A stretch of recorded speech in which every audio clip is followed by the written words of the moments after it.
All right, everybody. Welcome back to the Party with Marty podcast. Mr. Marty Jannetty, what's going on today, man? Yes, sir. MJ in the house, EC in the house. We're rocking and rolling, strutting and strolling as we do right about this time. I like that intro, whether we're using it right now on this one or, in the future, you might shorten it or do something with it, but that's pretty good. Well, Yeah, man. I was just telling you before we got on, dude, you've been looking really good for the past 2 weeks. How you been feeling? I've been feeling all right. Been trying to get some sun to put some color, especially looking at you and how tan you are, and the whole background and everything is darker colored, and I got the lit up stuff, and I'm white, so it's rough, but we're gonna get it right. Before we start, let me get this stuff out the way, because yes, sir. I guess towards the beginning and maybe at the end, I need to do that because I've been told I'm not doing a good job with it. But merchandising at martyjannetty.com. Come there to get your Marty Jannetty merchandise. We got little gifty bags, mainly probably for the children's, little goodies in there for them. Radical Addy, our moderator for the show, makes all this, makes whatever you want, whatever you need. Like with t-shirts, she can put anything you want on there, your family name, any kind of quotes that you're not going to find them in stores, but you want it on a t-shirt, like F you to the world or whatever you want. She can do all that. You just tell her. But trading cards, we can put you, your family, whatever you want on those. That's cool, man. Yeah. And we need to get you one of the scooter shirts with the GAT on the back. Yeah, I know, right? And probably will. This is mouse pads. Oh, that's badass, man. Can make, look at that one's a little old school with the rockers, but make that, makes cups, like I say, with what you want on it. I happen to want Marty Jannetty and Party with Marty on most of my stuff.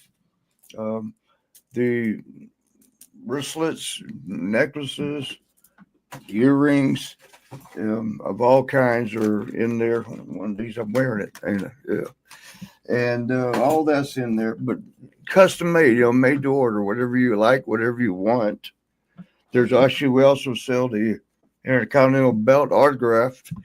Some of the, what do I have behind me? I have some action figures somewhere. But they're on there for, some of them were down to the last of that style, so auction prices. But everything there at martyjannetty.com, spelled the way I spell my name, Marty Jannetty, which nobody gets that right, including promoters.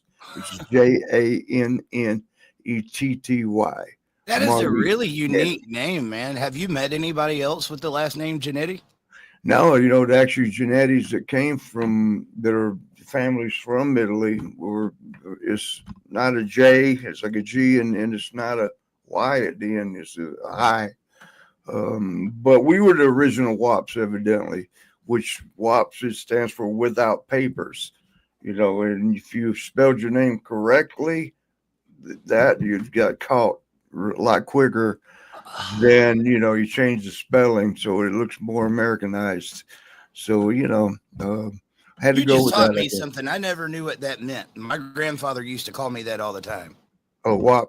Yeah, that's Yeah. what I we're never WAP. knew what it was. I knew it was like a derogatory slang that he would throw at me, but he never told me that. It is. It's like the N word for blacks or Yeah. whatever S word you use for um, the Mexicans, Hispanics, or whatever, for that. That's it for us.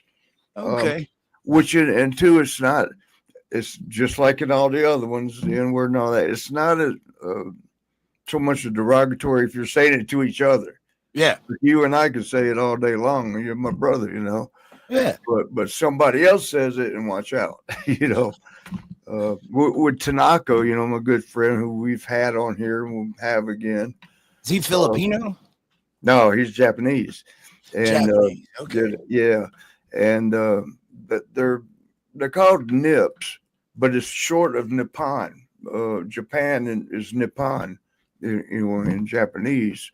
So nip, to shorten it. Or even Jap started with Jap for short for Japanese, which they the JAP is Jewish American Prince, which I can't remember the reason, but that's offensive to him. So that's the insult to him, and I are close as you can get, and always have called each other Nip. Hey, Wop, what are you doing, Wop? Nothing, Nip. What are you doing, Nipster? Nothing, Wopster. And didn't think nothing of it because we did it throughout our entire career, wrestling together, and started cutting up on Facebook or whatever media sites. And one time I was like, "Hey, Nip, you got to call me." And, oh my God, I got bombarded like, "That's such a racist thing of you to call him that," and I'm like, "That's what?" Yeah. I didn't think even nothing know about that. it. Yeah, I didn't know. The boys would laugh and say the same thing. Hey, Nip, yeah, come on, whatever. But after so many years of doing it, not thinking nothing of it, and then saying it on social media once and get bombarded with "you racist, what?" But I then, met him one time years ago. I know he probably doesn't remember. He was actually the referee of the for micro midgets, championship wrestling for the midgets. yeah, Hulk Hogan was doing it at one point in time. he was He part was of it. traveling him and Knobs. Yeah, Yeah, they did well with that for a while, and then I don't know what happened, but for a long dude, while, midget man, wrestling was a big thing. yeah, for a long time. Well, I say a long time, handful of years. I don't know if it faded out or what, or they did all they could do with it. But I did yeah, the one with Johnny G. I'm sure you remember him. yeah, Johnny, he died, I think. Yeah, he did, man. Yeah, He's a super nice guy, dude. yeah, good brother. Yeah. I was just seeing something completely off this. We got a great conversation going on tonight, talking about the golden age of wrestling, and is it better or how does it compare of what we got today? But I was looking at that banner in the background. Was you in the military, Marty? My brother, yeah, he was in the Marines. He actually Okay. fought in Vietnam, so and he's schooled beyond, discipline and doing the right thing. More so, not so disciplinarian as just doing the right things, with people. He's big on that. That's awesome, But man. yeah, so yeah, and with the things that go on, we watch on TV today. Gosh, I mean, I'm, on the one hand, so happy we try to settle this thing with Israel and Iran. I really don't want to get into that because you can't make nothing but enemies out of it. But Religion and politics, brother. yeah, It's the two but things Trump you don't made it look touch. like, hey, finally, now it's settled. We all hush, but we're losing on the home front. You got the Democrats over there saying, let's impeach him because he did that without our permission, which is clearly in the Constitution. The president doesn't need that. And they did it so many times themselves with Obama and Biden and Clinton back then, without conferring with Congress and getting their permission. But of course, because it's Trump, and it worked out good for not just us, the world. They're going to tear them up now or try. They ain't getting nowhere. That's the thing. They keep wasting time on silly shit like that. When, like, say, AOC, for instance, is bitching and complaining every minute she can, but she is there to represent Queens. That's where she's elected representative, and it's horrible now there. Oh, She should God, be yeah. there taking care of that, not out bitching about everything Trump does. But yeah, maybe we jump away from this before we lose. Yeah, I'm just listening to you. I agree with everything you said. It's true. There's no way you can't. I got a lot of friends from Israel from when I went over there a while back, and had a great week there.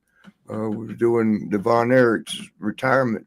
That's right. You wrestled Kevin's retirement match. Yeah, Right? over there, and it was first time actually getting to meet and hang out and spend time with him, and made quite a few friends lifelong. We still talk, and I got so many texts and calls, from them saying to thank Trump, because I guess I'm friends with him personally, and no, not in a while. I ain't talked to him in forever. Kevin's But, really big on Israel. Yeah, Supposedly, like, they were the #1 program back in the 80s in Israel. I don't And, doubt it. I've heard him say it several times. They said the only time there wasn't something going on in the Middle East between the countries was on Saturday night, because even the Muslim and the Christian countries were all watching World Class. Yeah. And I would believe it from that show that we did, his retirement match. Yeah. Gosh, it was packed, and that was the talk around town. I was amazed at it because I didn't know all that. Yeah. I just thought, well, good, I get to see Kevin, because I was always friends with the family, especially Carrie, and Israel, because the whole time with WWF and WWE, I didn't really do. I think we had a few shows while I was there. Yeah. And I'd be on the other tour somewhere in Europe or somewhere else, overseas while they were there. So I'd never gotten to go, man. I wanted to see every place. Oh, yeah. That's what it's about, man. And, Speaking of Israel, did you ever get to do anything with gentleman Chris Adams? No. Well, of course I knew him, and we became friends, but I've been on shows with him, but never, we never got to hang out much. Never. Okay. He kicked somebody's eyeball out when he was in Israel and got drunk one night, and they had to sneak him out of the country. Well, that was in Israel? I heard about that, but I didn't know it was Israel. Yeah. I'm pretty sure. And they made him go back to his room. Too hard? Oh, yeah, dude. He kicked him just a little bit too hard. Yeah, I had heard that. I didn't know it was Israel. But I think, guys, if I'm wrong, put it down in the comments. But that's a wrestler I don't think that ever got his just desserts. He's very underrated, and he was an amazing wrestler. It looks like Sean took a lot of his stick from Chris Adams. Well, yeah, and that's where he was when he started, was in Texas, world class, and learning stuff, behind Chris. So speaking about that, though, man, that's the golden age that we were talking about, that 80s wrestling. It didn't matter what territory you were in back in the 80s. Take your pick. That was the best wrestling's ever been to me. If I watch wrestling now, it's reruns. I go back to the 80s. AWA, NWA, Crockett, Mid-South, World Class. There was just something about that style of wrestling that it's missing today. How do you feel about that, Marty? Well, and I even put something out on my Facebook asking, because I like to be fan interactive and checking with them, telling them what we were going to be talking about on this show. And right now they're in the chat room, and this is being recorded early. So hi to y'all, but I'm in the chat room with you live. And thank y'all for showing up. But, I've gotten some, feedback on the comparison, the golden era, which is mainly been called the golden era for and there's golden eras, everything in the past, like you'd even asked me, which golden era are you talking about? But I'm talking about the 85-ish, right around mid 85s to the right around 95-ish. That year, that was a different era. When it started, it was different. And when it finished, it's been different ever since. It's not been duplicated to where it was then. And I think one of the bigger things of the golden era that set it apart was the characters. There's always been characters, a missing link or this guy or that guy or whatever. but that was like I'm looking at my wall from some of my brothers here. You know, you had the Road Warriors, who I believe got the ball rolling on that whole thing. You know, coming out, you know, big punk looking at the time, you know, face painted, the hair, you know, with the mohawk and the reverse thing. Eventually, the shoulder pads with spikes in them. Oh Um, yeah, dude. yeah, they kind of got the ball rolling with that thing, you know. Then later, you know, you got the bushwhackers, the Aves, the British Bulldogs. Look around, Gold Dust, which was a interesting character, you know. But you know, like what else? What else we have back there? Repo Man. All these everybody was a character. I mean, it was very few that was a person type of character, your Oh own yeah. self sort of, which was different. I mean, you always throughout had a you know a person or two that were doing like a character thing. Even way back, you know, Gorgeous George was, but it was still a little bit human. Wasn't so much cartoon character come to life. Um, but come in the mid '80s and '90s, it was like almost everybody was a cartoon character come to life. You know, you know, the Undertaker. Who would Uh, be one of your favorite? Who would be your favorite character back from that '80s? That's a hard one to pick. yeah, the favorite one of all. I mean, I liked the Ultimate Warrior, even though he was crazy. When I say crazy, I mean he was a very intelligent man. But just He he was was just intense, man. Something about well. I shaking mean, those ropes. away from everything, you know, his personal side. He was just angry about everything, and the man had the world by the balls, as they say. Uh, you know, good looking dude, built like that on top of the wrestling, and but I got this shit. Just complained about it, miserable all the time. Didn't really understand it. Like, what would it take to make him happy? You know. Um, But I mean, just that was, you know, like the Road Warriors probably would be it because you know, tag team wrestling, that's what I was in. Oh yeah, Um, dude. and then the Rock and Roll Express, I loved them to death because I was big Oh yeah. into rock and all that, and they brought that character to life. Um, Would it be fair to say like the Rock and Roll Express more in like the southeast? They owned this area back then. the It seemed like, Southeast, but then yeah. again, I don't think there was anywhere the Road Warriors weren't on top, were they? Yeah, they were more popular in Japan probably than anywhere on the planet, but they were popular anywhere they went. They took over, and Japan, they were like Godzilla. You know, Japanese people, for whatever reasons, love to be scared. Yeah. And Road Warriors did that. And when they came out and beat one of the top Japanese boys, you know, or guys there, just beat him up, press slammed him over the top. And it was just like, that was it for them. Like, oh, God, oh, world dog. Oh, this is the person or the team. These guys, whoa, you know, nobody could touch them. Um, Well, obviously they were over the top too with the pads and the paint, but for me, growing up watching that, the Road Warriors made it believable. You knew when you saw those guys coming down, like, I don't care what they say about wrestling, those guys can kick your ass. And they're yeah. not playing And around. in fact, they could in real life. Yeah. It was funny. They both were bouncers at the same bar, Grandma B's up in Minneapolis. I used to go there when I was living there in AWA days, and they still talked about them two, and a few other guys that were in the business that worked there as bouncers. They had those two Road Warriors, both of them, a Hawk and Animal. They had Barry Darso, which was one of the Demolition, you Demolition, know, yeah. and the Repo Man.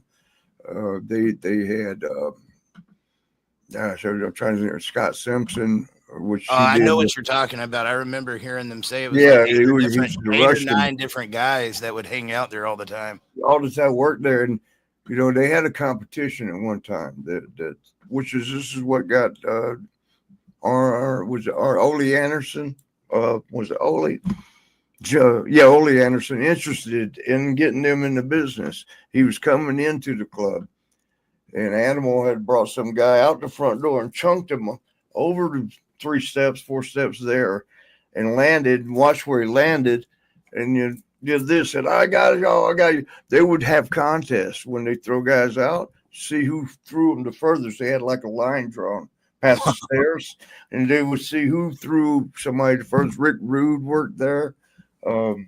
Rick Rude, I got the list. Rick Rude, the Road Warriors, obviously, Barry Darso, John Nord, and Eddie Sharkey. Eddie Sharkey, yeah, he's the one that ended up training all of them because he was an old school wrestler, and he trained all of them. Because Ole came in and seen that and asked somebody like Sharkey, Sharkey goes, "Hey, who's that guy?" He goes, "Oh, that's if it was Warrior Joe." He was saying his real name. Yes, Joe. Yes. They have to do that all the time here. No big deal. And he asked him about wrestling. He goes, "I don't know. I could ask him for you." He ended up training him. That's how it started. Ole walking in and seeing a guy get chunked over to like 15 feet, over the stairs. But and then Sharkey had trained a bunch of them that made it. Flair is actually a Minneapolis boy. I don't know if Sharkey trained him or not. No, Vern trained Flair. Vern did, yeah. Vern trained Flair, Sheik, and Steamboat, amongst many others, but they was all 3 in there at the same time training. Yeah, that's right. Yeah.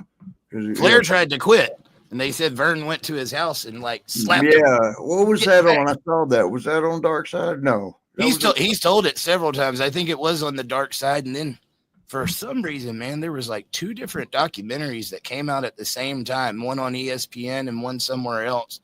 And I think they both all kind of went through it. Yeah. It was interesting. I didn't, I'd heard a lot about Flair when I first started in 84. He was already, the big star and all that. Yeah. But what I liked about him when he came through Kansas City, which was the Central States area, territory. They had territories still when I was there. And the champion would come in every so often to all the territories. And wrestle whoever was the top guy. I got to wrestle him a handful of times. But I liked what he did when I watched him interview. First of all, it was incredible because when they come to you for interviews, especially then, I think now they might give you a card to read the script and you try to stay close to what they wrote out for you. Back then, it's just whatever you come up with. And you need a minute and a half, 2 minutes of it. It's like, what the hell am I going to say for 2 minutes? I've been wrestling in Joplin, Missouri, and against this guy. 2 minutes. What am I going to say for 2 minutes? They don't even give you a hint or a clue. This is what your promo is. And he could cut a promo, man. Oh, Flair would come in. Well, all right, we do them. You do one, you sit down. The other guys do theirs. Then you go to the next city, and they come back to you. Okay, you got St. Louis this Friday. You're going to be taking on Bulldog Bob Brown. 2 minutes, minute and a half. The minute and a half is your love because you had 30 seconds less to come up with nothing. But you go through the loop every time and come back around to you for another city. But Flair would just sit there and be reading the newspaper, not doing anything, but reading the newspaper, local newspaper, and he'd be reading the sports section to see what team is doing what and what sport. Be it football, baseball, hockey, whatever, basketball, whatever it might be. And when he do his interview, he would incorporate that. Smart. I'm just like the St. Louis Cardinals, I'm a winner. Or if he was wanting to be healed there, I ain't like the losing St. Louis Cardinals, I'm a winner. He would incorporate the sport. I love that because I was a big sports guy myself. Yeah. So to watch him, that's during my learning years. So to watch him, doing that, I'm sitting there thinking that's what I'm gonna do. I'm gonna do that. I mean, because you connect with everybody right away. If I can see you trying to do Flair's gimmick. Well, not his whole gimmick, but just that portion. No, I can see you doing it though. Yeah. What I did, it just didn't work the same for me as it did him because he had that flair about it. Did you ever try the helicopter move? I won't bring that up. That got him in a lot of trouble. With the thing-a-ling? Actually, I think I did once or twice or more. Man, dude, just going back, thinking about the 80s, though, I was trying to think, when talking about tag team wrestling, which I don't think gets enough attention anymore. Not anymore. The amount of tag teams in that WWF alone, between Road Warriors, Nasty Boys, Steiners, oh my God, Heart Foundation. Like, you guys had the cream of the crop. I don't think there's ever been a time that I remember in the business that had that great of a tag team wrestling at all. I don't think there ever will be again. You know, and when I look back on that, I think you're right. There was, I mean, just a slew of shows Bulldogs. Yeah, and they were all good. I mean, Killer Bees. I can't think of anybody as a tag team. And everybody had a name, like you said, the Bulldogs, the Killer Bees, the Road Warriors. Force. You know, everybody was the team. And the only one of all of them, well, the Rockers were, you know, a couple rocker kind of guys, and the Rougeau brothers, because they were basically themselves, you know, the Rougeaus. And man, we had such great matches with them. It's fun when you have a good match. That equals fun for us, and I think for the fans too. With them, we would do marathon. We were able to go hour-long matches, and we would do, when we did the marathons, the best who won the most out of an hour time frame. So you were going for an hour regardless. You know, it could be lopsided or it could be back and forth, and it would always end up like even at the end of the hour. So we had to go over. And then there was, I think our longest one was an hour 20, somewhere hour and 20 minutes. And we could have gone longer because you're so into it, you didn't recognize time. It was just like, keep going. And the fans were in long. That's the biggest thing. The fans have got to be into it. And they were into it, you know, so we really didn't want to stop, but we see them outside doing like this, like, go home, wrap it up. But we did that every night for like a month or so. It was like, and that was something Ric Flair had to do in singles back then. Oh, every single night. Yeah. And they were good. I watched them, you know, too, whenever I could. Him and Kerry Von Erich did one at the Kiel Auditorium in St. Louis. It was amazing to me. It was probably the first time I saw an hour match. And I was like, I got to see this. How the hell? I mean, what do you do after 35, 40 minutes? You know, you've done everything. But it was a build-up. It was a slow build-up. You know, at the beginning, it was slow, but not so slow like it was obvious. So you just grab a hold and sit there for 20 minutes. It wasn't like that. But it was a, you know, some kind of headlock, armbar, whatever it might be for a period. Then you do a spot out of it. Work it again, do a spot out of it, change, you know, the other guy takes over, work a spot, back and forth, starts getting even. Then you start, you know, getting into the cheat mode. Now you're getting the heat mode, comeback mode, and then go back to the heat, then even. It was a story, and it was, you know, built up to a crescendo to where it was like, at the end of the hour, you were like, wow. And the main thing is when you know it was good is when it didn't feel like an hour.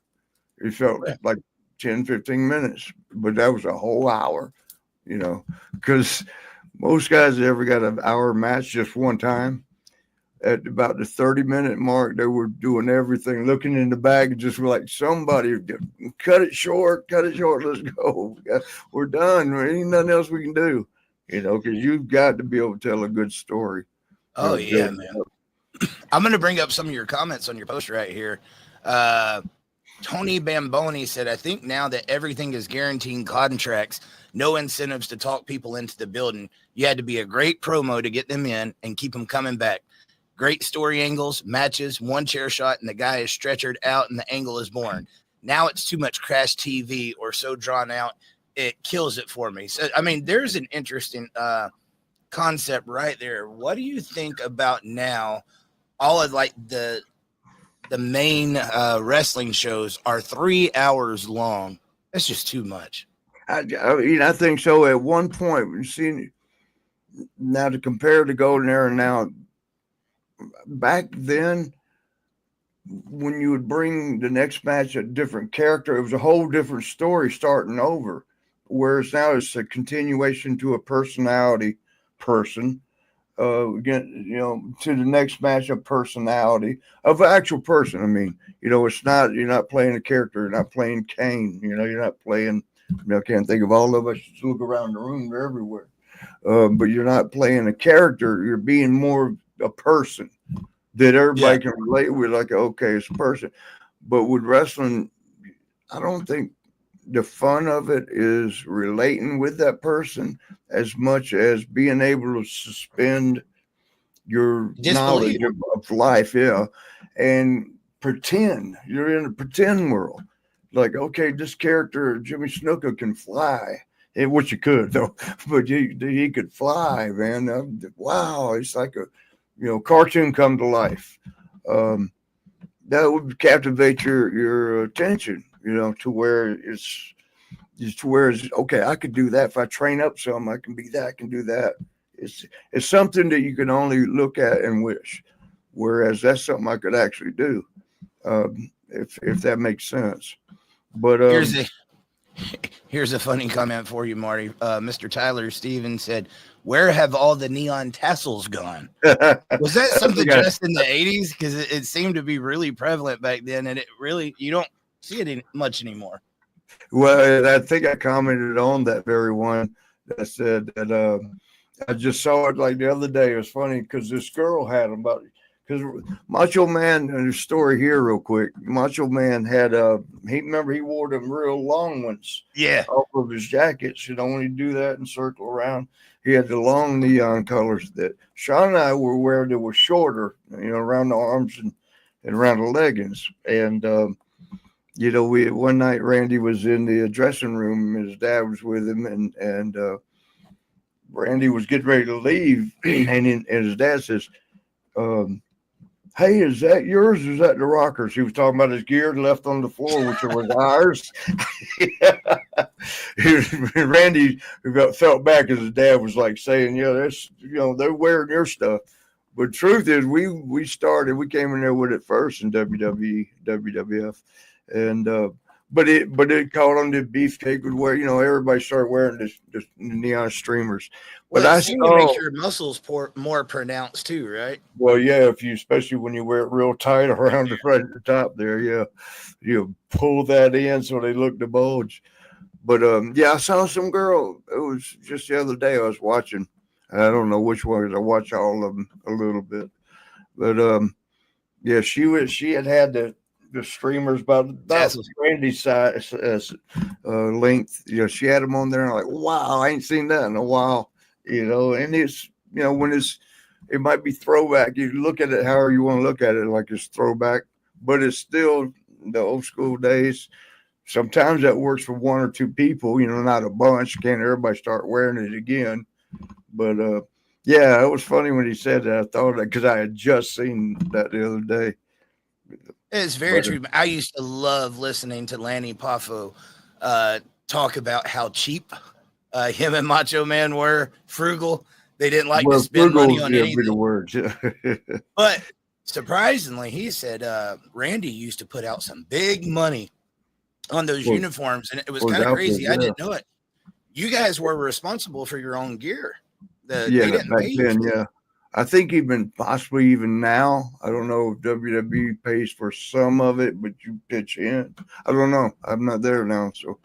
But I know back then, at first, you had to pay for everything, and then if they were bringing you in and wanted you to have a certain look, they'd pay to start that look. They'd always draw it up, and the story I tell about the seamstresses back then. It all started with Sean and I in Chicago. We'd finished. Well, no, we hadn't gone out for a match yet, and we'd been on the road like 15 days. We had 3 or 4 pair of gear that you bring to recycle throughout that 15 days, wash and wear again. And it was the end of the last day, and we had nothing, clean that hadn't been worn at least one day. And or 2 at that point. I think it was 2. We had nothing that hadn't been worn twice and more. And these girls showed up, at the back of the dressing room, right near where the people could walk by. I mean, they could reach inside the little rope that was up to divide them off and tap on the door. But so these girls had asked to see the rockers. And yeah, I was right there. I heard it. I was like, okay, because one of them was very cute. Yeah. So I went out to see what was up and handed me a box and a gift. He said, "This is a gift we got for you guys. You don't have to wear them, but it would be nice." And I'm like, okay. Went inside and opened it up. There was they'd made a rocker outfit for us, similar to what we were wearing, but that's where the first with the tassels. Yeah. The longer, when I say longer, like 4-inch tassels, 4 to 5-inch tassels. And I looked at it and I thought, if it's the right size, and it was spandex, stretchy. So it looked the right size. I thought, okay, and it looks good. It was like yellow animal, zebra print, animal print, or whatever. And I told Sean, I said, "Hey man, look at this." And there was 2 pair. I threw him his. And he looked at it. He goes, "Where'd you get this?" And I'm like, the girl out there just goes, "I ain't wearing nothing no fan give us." And he threw it back at me. I said, "Well, you go ahead and wear your smelly shit. I'm wearing this tonight." So I put it on and he looked at it. He goes, "Oh, it does look kind of good though." Okay. And he wore it. So we wore it that night. And when we came back from the ring, the Beefcake and a couple of other guys like, "Damn, man, where'd y'all, it looks good out there. Where'd y'all get that? These girls here."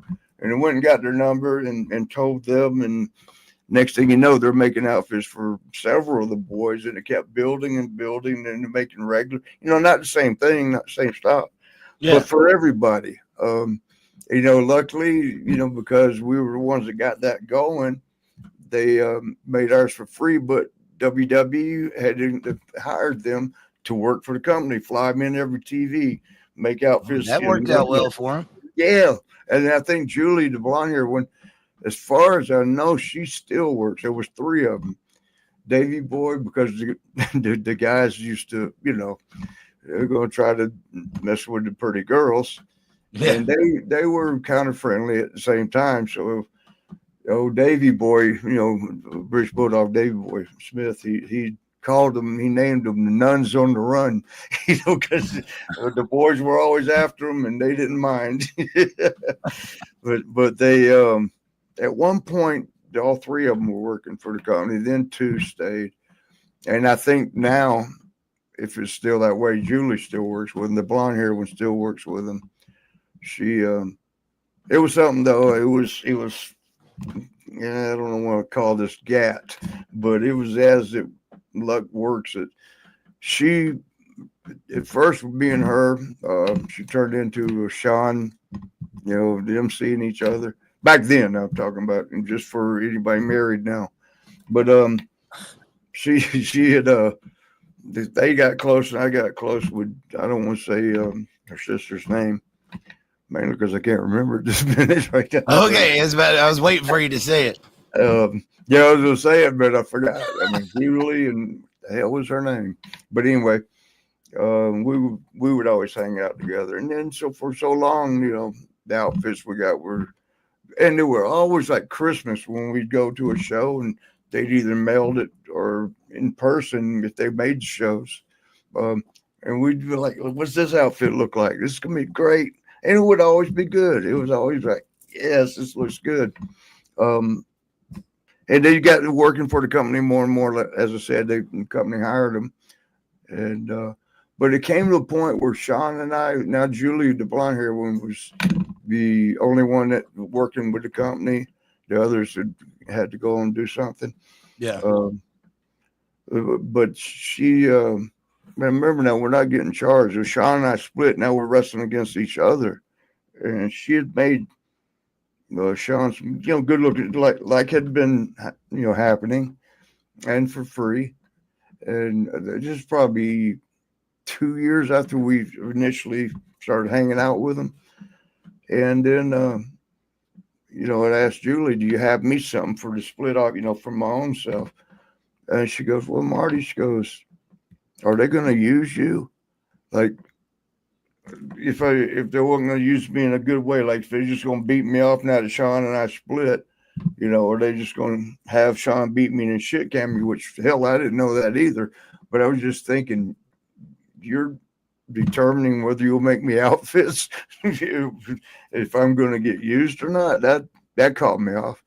But then second, I got a bill for it. When they made it, she made it.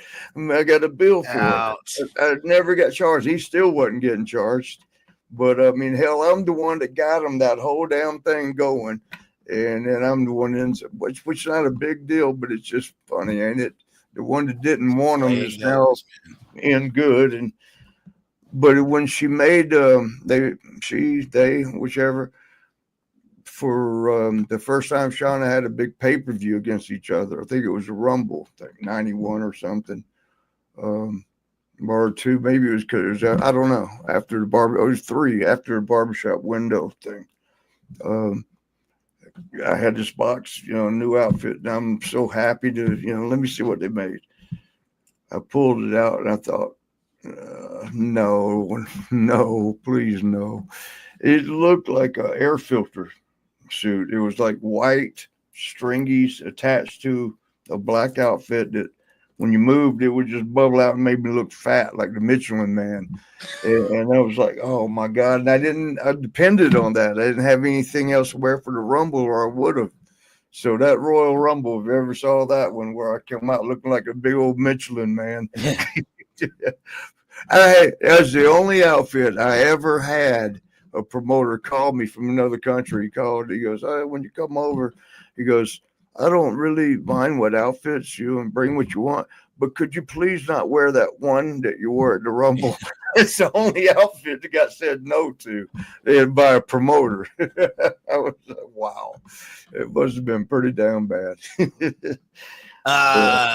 Let me see.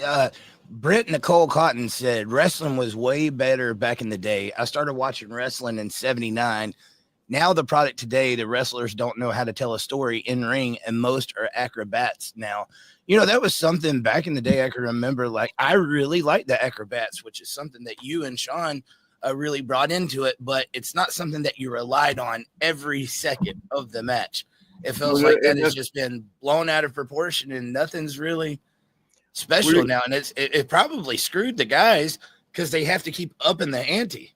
Well, and that's what they do. I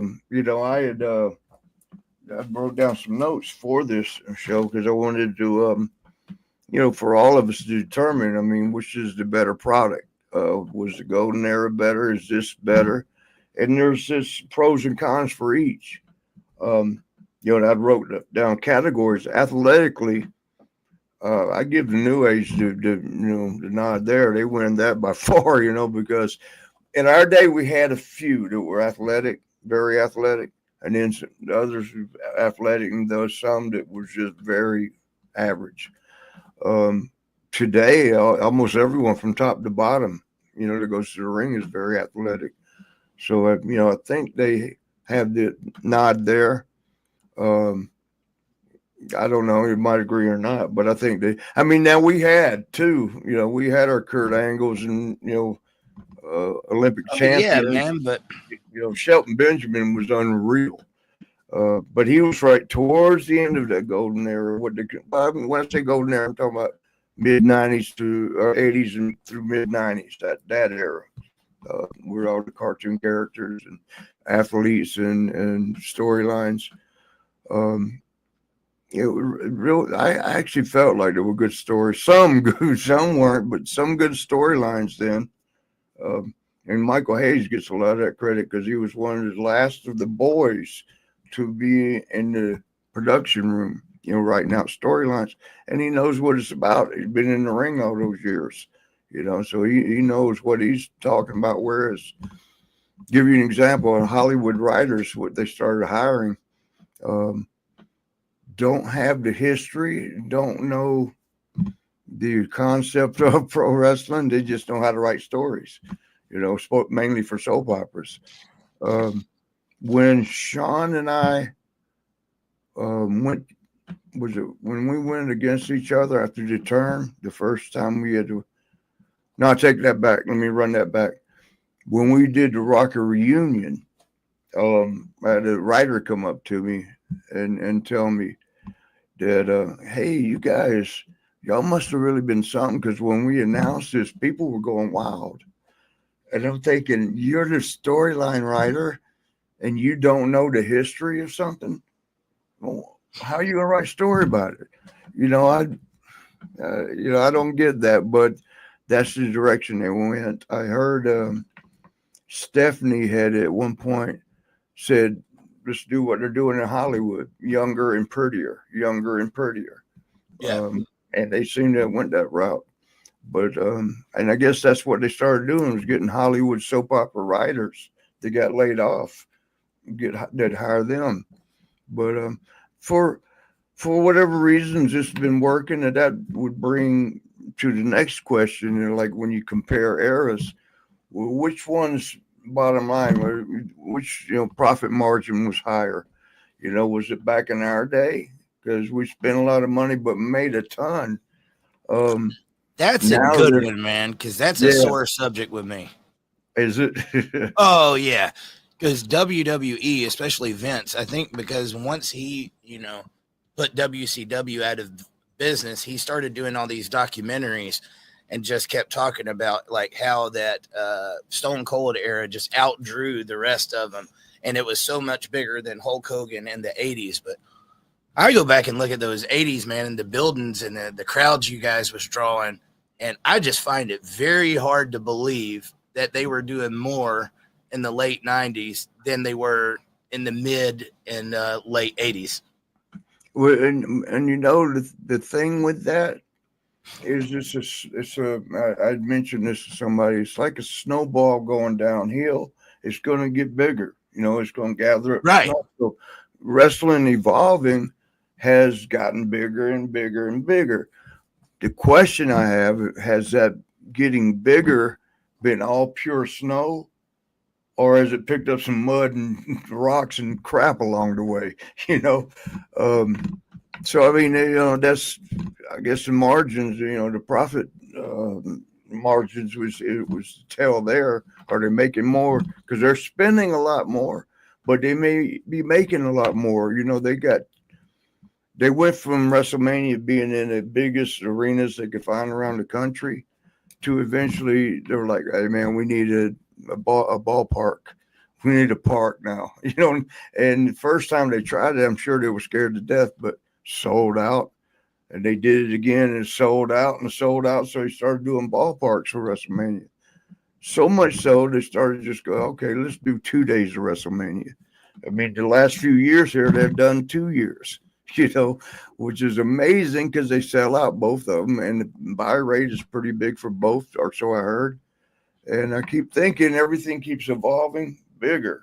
What they do next? They get 3 days of WrestleMania, and I'm figuring Friday night being next, or NXT, sorry, Saturday night being SmackDown, and Sunday being Raw. And WrestleMania 3 nights, big deal, the whole thing, and then they still have the week, Monday through Friday. Doing all kinds of stuff like WrestleCons and all those things all during the week. Celebrity softballs, all kinds of events during the week. It's a hard comparison, though, Marty, because there's just so much that was different. You got internet now. Yeah. And then back then, you had competition. I know they got AEW now, but AEW is not really competition to WWE. That's not me taking a swipe at Tony Khan and what he's doing. I think it's amazing that they have the alternative and the impact is there, but I don't look at that as competition like WCW or Crockett was to the WWE back in the day. That was real competition. Those guys were at war with each other. Yeah. It was just a completely different business back then. And I don't think they would have that business. They wouldn't be doing those ballparks and all that had it not been for that groundwork you guys were putting in back then. I mean, just the roster from 85 to 89 or I would say late 80s, early 90s in WWF. Go look at it. Holy crap. You guys could have ran 4 different shows. I think you was running like 3 shows a night, right? Yeah, we were doing 3 like cities a night. Yep. 3 cities a night, and every one of them sold out. So, I mean, it's like, I think at one time they stretched this thin because they did, okay, let's try out 4. And they still did it, but they were stretching like somebody got hurt. Now you're going to have to, guys are going to be missing shows, which is the biggest thing you don't want to happen. And they stay with the three. But yeah, man, and that was the thing in that era, like they're putting out a lot of money now because contracts are bigger too, way bigger. And you had contracts, whereas we were paid by night according to the crowd and where you was at on the card. They now, to get a guaranteed amount with incentives in there, of course, but they get the guaranteed amount. Every Monday you get the same amount in your mailbox. But they're higher, so you got to make more. So I don't know. I guess the bottom line comes with the bottom line, profit margins. How much are you making over what you spend? Well, there's no question they're making more money now than they've ever made. Yeah. We know that. But there is no, I will still, again, play those reruns of the 80s, and I will never get tired of them. Right. There was something special about that era, man. It's just not replaceable. Yeah. And just like this era, I knew when I put that post out on my Facebook. And by the way, y'all come see me on Facebook over there. That's right. I think it's Mr. Jannetty Facebook, but it's Marty Jannetty. It's the one with cartoon character on the main page or wherever that's called. He's keeping this Facebook. What's that? I said you're keeping this Facebook. You've done good. You've stayed out of trouble. The gap's been on the low side. So far, I lost the one that I had so many followings on that advertised this show real well with, starting back over at scratch. But I've been very interactive with the fans, just like the one you were just reading. And as well, like I did for this one, I wanted to see, some of their ideas and what they thought. One thing that I agreed with that somebody had said was that this era compared to that era, the girl wrestling is head and heels beyond what ours was. Because, first of all, we only had one or two on the roster at any time. And so they had to wrestle each other. And, now you've got a whole show you can do with them only. In fact, I thought they did one pay-per-view. It was all girls. A few years ago. They did. Yeah. One of your guys on there brought up a good thing too. He was talking about the invention of cell phones.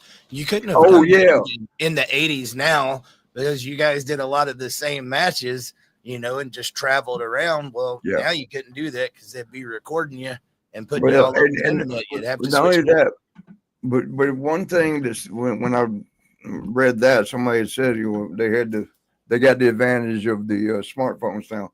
Yep. When I did a return to attack Sean after he had thrown me through the window or whatever it was, or something other, but I had to come in. It was a surprise. I was coming. Nobody. I wanted to keep it quiet because I knew the boys talk. They tell their friend that's a fan that tells everybody in that little area. So I wanted to keep minimal people knowing, and meaning like Pat Patterson at the time, who was vice president, Vince, me, and Sean, of course, had to know eventually, but not to the last minute. Not saying I don't trust that he would tell people, but the less knew, the better. That was the theory. That's another thing, kayfabe. Yeah, and going to the show that night, going in the building, it was going to be me coming out of the.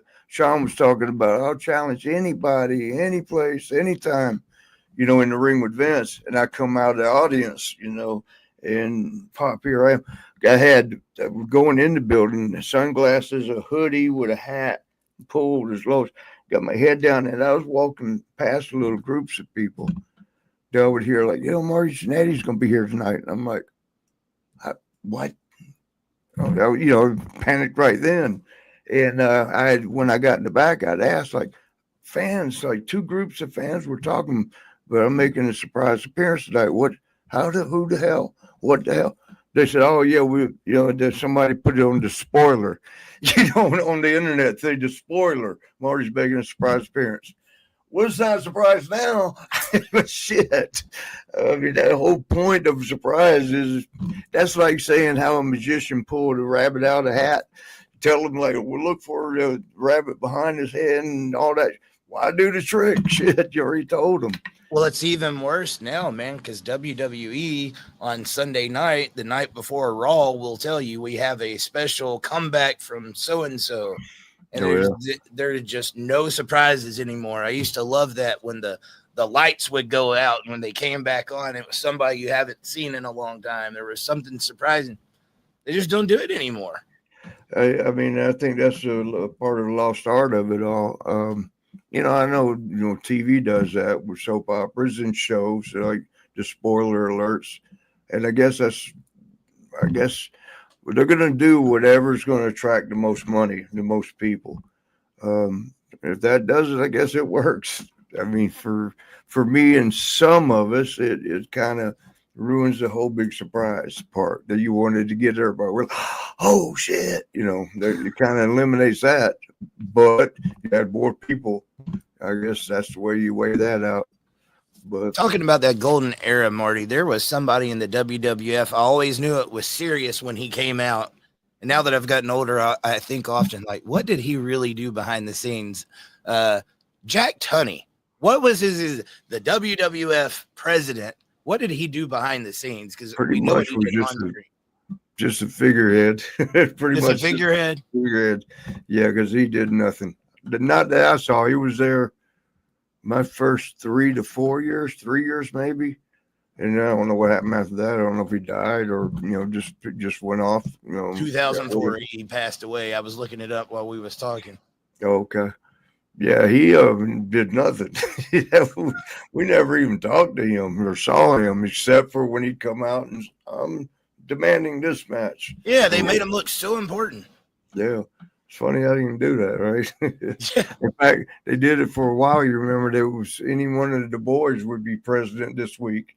One of the boys. Oh, yeah. Yeah, he's the president. He's announcing what's going to happen, always to his favor. But, yeah, the changes. What else did somebody say on that thing? I got some right here. You just grab a random one right in the middle of nothing. All right. Brian Burke said, big difference is the high flying. And back then there was territories more on wrestling than entertainment wrestlers had to push their characters more in the golden era, could go on and on. Yeah. And that's true too. I mean, the guy, that's a big part. I gave the nod to them athletically. When we talk psychology, I give the nod to the golden era because you more, and that's not saying today's guys don't know psychology well or at all. Just saying there's more back in our era. There was some in our era had no clue what they were doing. MJF. I know we keep bringing that name up. Yeah, he seems to be the leader of it all for this era. And nothing against him. I don't know him personally. I like his work. I like watching him. But for him to be the leader of it all, it's kind of surprising because it's for me now. I'm just speaking me. No, I got you. And nothing against you, brother. But I'm just saying, back in the day, that there's 20 guys with that same philosophy of work. And that's sad. For it to stand out like that, it's like, yeah, sad. It's like, that's it. One. What the dude is still like, he's bringing back something that's lost. It's like kayfabe. Yeah. I told you, like on his social media, he is always doing the gimmick. In person, like a little kid comes up and asks for his autograph or a picture. He's like, no, get away from me. That's what a heel was supposed to do. He's doing his thing, man. That's it, man. Pull this back up. Jason Grabler said territory wrestlers seem to know how to improvise and entertain.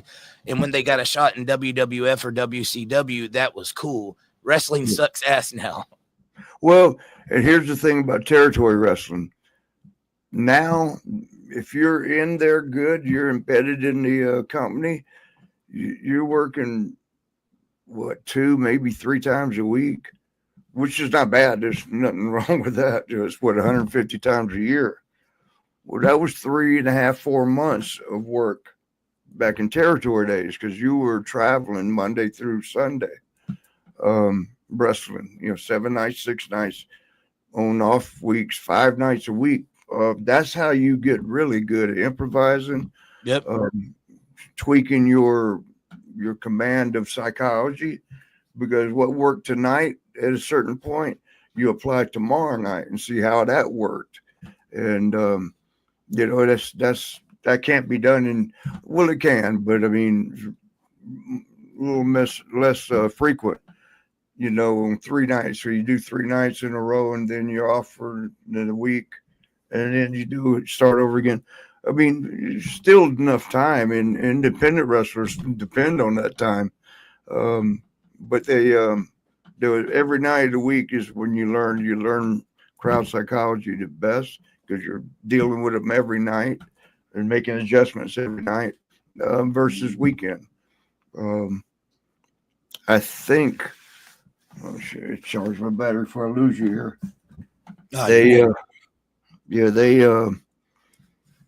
The battery's about to die. I thought I'd charge all the way. We're about to wrap it up anyway. Yeah, but so to finish this, I gave the athletes the nod on athletics, the new school, psychology to the old school, characters got to go to the old school. Absolutely. Money drawing, I don't know there. I don't know who draws the bottom line. Whose profit margins are bigger. That I don't know. I would imagine today they get more money today, but not because of what they're doing with the wrestling. It's because of the setup. I think you guys drew more money back in the day based off of what you were doing and the excitement of it. But corporations and Netflix deals and stuff coming in now, it's just a completely different animal now. And they don't have the competition that you guys did. Yeah, which was a bonus. So I think that where they win outright, the whole thing is with the girls. The girl wrestling is phenomenal. It's made the guys have to step up their damn game. Can't go in being lame. You got to step up the game. So congratulations to them for that. But I think, and then when you look at fan, because it's all about the fans, commitment and love, I think that might lean towards old school, those fans. But then again, these today will, when it's gone and in the future, they will be holding on to it like the ours do now. So at the end of it all, I think when you say which one was better, the golden era, the new age, I'm going to have to, all things considered, call it a tie.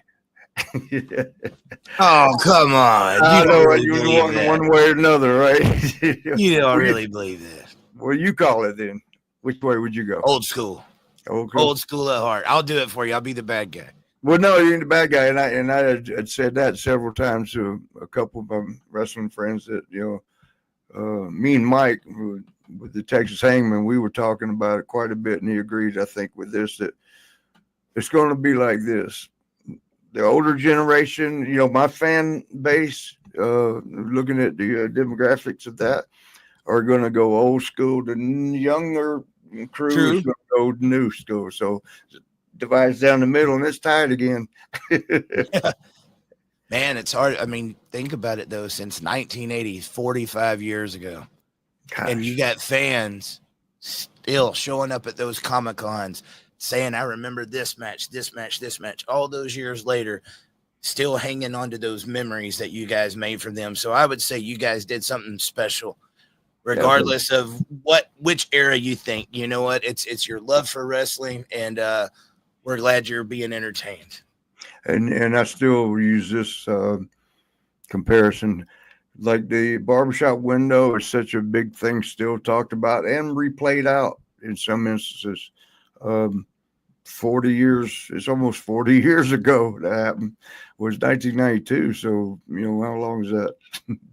and it's still mentioned. So to anything done today, anything, think about, will it be talked about? What's 40 years from today? 25, 65?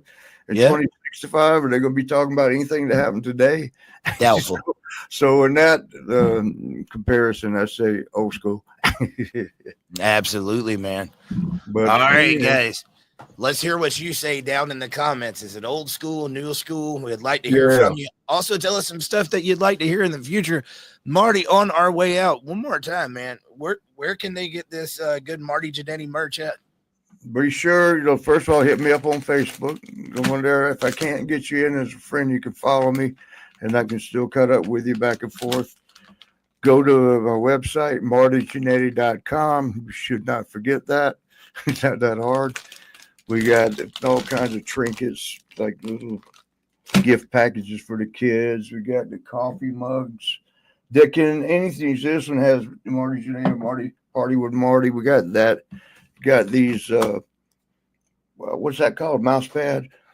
Got that for people who still have mouse pads. and T-shirts, earrings, necklaces, and these wristlets, whatever you might want. Also, like I said, the Intercontinental Belt autographed, if you like.